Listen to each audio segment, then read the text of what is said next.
It's me, Tokkuri Yashi. How is everybody doing? Today we're going to have a look at the unique equipment ones that have been given to Kururu and the DPMaho. Let's see what they have been given. But first of all, let's go and have a look at their returns banner, because I do have a returns banner here, which is a prize gotcha. So on this banner we've got the Xmas L'Oreal, we've got Kururu, we've got DPMaho, and we have also got the Ceremonial Ilya. Unfortunately, Ceremonial Ilya is not used a huge amount at the moment. Now, definitely not a big priority to summon for. L'Oreal there is the one you probably want to go for the most on this banner if you're going to summon for it. If you're not going to spend money on the game, then this is your chance to get this Xmas L'Oreal if you want to build that fire magical team. I'm waiting until we get more tickets, and I'm probably going to just buy her with a ticket when we get one, probably at half anniversary. The other two though that we are here to look at today, then Kururu and DPMaho. Maybe the strat is, if you don't have Kururu when you're summoning for L'Oreal, for example, put in Kururu as the prize shards, and then if you get 145 of them, because she is a permanent character, you will be able to build her. Maho, on the other hand, at the moment, I would say he's not a very high priority character, but that's not to say she's not a good character. It's just because the light magic AoE team needs a few more buffs. And if that happens, then their priority is probably going to shoot up quite a bit. So first of all, let's go in and have a look at Kururu, because we do have Kururu.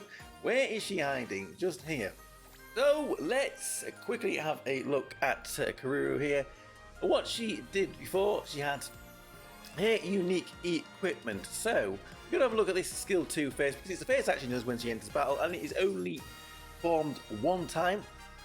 As we can see here, 180 second stack, 2 physical and magical defense, and puts on this skill that each time a buff is applied to herself, she will gain a Kun stack and boost all other allies' magical attack for 180 seconds. So we're going to be stacking these Kun tokens. They are handy with their other skills. Let's go to the Union Burst first. Here we go. Which deals magical damage to all enemies here. AoE magical damage, recovers her own hit points, immunity for 4 seconds, and with 40 Kun stacked, which is the maximum that she can have, she will boost allies' magical crit damage by 15% for 18 seconds there. So let's have a look then at this skill 1. This is the one we're interested in today with the unique equipment. Before the unique equipment, she dealt, again, AoE magical damage, deployed a barrier that absorbed physical and magical damage, and recovered some of her own hit points. This Kururu is a tank character for a light magical AoE team.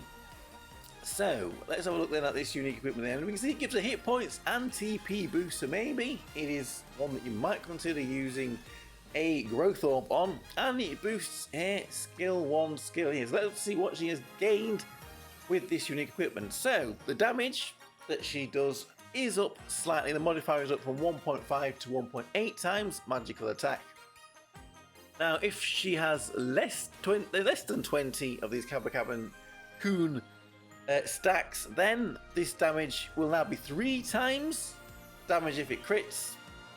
If she has 20 or more, then it is guaranteed to crit. So we're guaranteed to crit 3 times, and this has been increased from 2 times that it was before. The Kun damage multiplier is up also very, very slightly, so damage increases again by the amount of tokens that she has, and with 40 of them, which is the maximum, she will bind enemies for 2 seconds.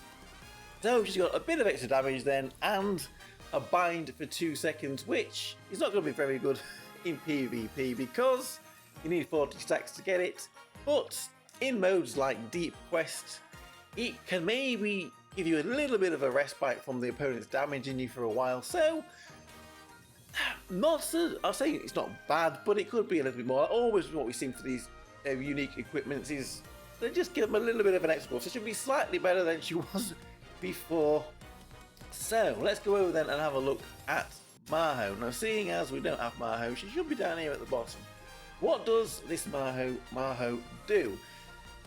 Okay, so let's have a look at Union Burst here. Now, this Union Burst it slightly lowers enemies' magical defense in range. Additionally, greatly boosts all allies' magical attack and magical crit rates, slightly boosts their magical crit damage, and grants this curtain call. I think this lasts for about 18 seconds that the curtain call is up, but this is where she gets it from this Union Burst. Have a look at the skill 2 here. She is another AoE magical character, dealing magical damage to all enemies in a huge range there, 1,400, lowering enemies a physical and magical attack. And then if she has this curtain call up, she'll do a second instance of damage there, boost all allies TP boost and give them some TP back. So let's have a look at the skill that we are interested in then, which is the skill 1. And before the unique equipment, this is what it was doing. We can see she's again AoE magical damage there, lowering enemies magical defense.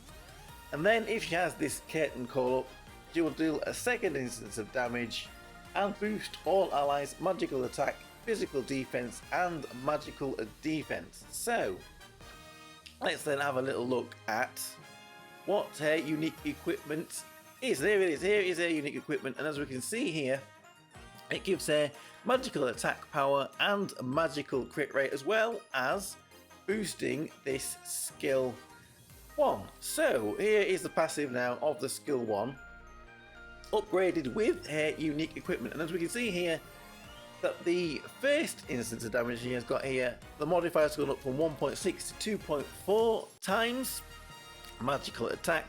The magical attack buff that she gives to all allies has also increased from 20 to 36 times skill level, but in effect it's almost doubled. And she can now raise magical crit damage of all allies by 10 for 12 seconds. So there's a few little buffs that she's been given there, a little bit more damage, but a bit more support for the team. So she'll do a bit more damage and she'll help the team do a little bit more damage as well. I think this Maho is she's actually quite a good character. The reason she hasn't been used a lot, I mean, if you is it 410 light, do you quest that totem? She was very handy for that. That was one of the stages she really needed to have a pop. Other than that, she's not been used a lot. Not to say that she's a bad character, it's just that the light magical AoE team isn't the best at the moment. So she probably won't be used a huge amount unless we get some upgrades to that team. That might change everything coming up over the next few months. If we do get some buffs to light magical AoE, then this DPMaho will probably be a very valuable character to have. So there we go. That is Kururu and the DPMaho's unique equipment ones. Get little buffs, make them a little bit better. We will see if their team gets any buffs over the next few months. Let me know what you think of these two characters. I'm Tokkuri Yashi, thank you very much for watching, and I'll see you all for another video. Bye bye bye bye bye. Hey!